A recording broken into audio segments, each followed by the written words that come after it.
സ്പെഷ്യലായിട്ട് chicken stew ആണ് തയ്യാറാക്കാൻ പോകുന്നത്. അപ്പോൾ ഇതെങ്ങനെയാണ് തയ്യാറാക്കുന്നതെന്ന് നോക്കാം.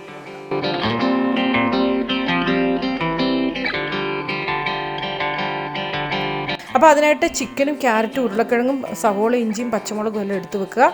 ശേഷം ഒരു കടായിൽ വെളിച്ചെണ്ണ ഒഴിച്ച് സ്പൈസസ് ഒക്കെ ചേർത്ത് കൊടുക്കുക. അതിനുശേഷം ഇഞ്ചി പച്ചമുളക് സവോള ചേർത്ത് കൊടുത്ത് ഒന്ന് വരണ്ട് വരുമ്പോൾ ഇച്ചിരി കുരുമുളക് കൂടി ചേർത്ത് കൊടുക്കുക. ഇനി ചിക്കൻ കഷ്ണങ്ങൾ ചേർത്ത് കൊടുത്ത് ഒന്ന് സോട്ട് ചെയ്യുക. അതിനുശേഷം ക്യാരറ്റും ഉരുളക്കിഴങ്ങും ചേർത്ത് ഒന്ന് വഴറ്റുക.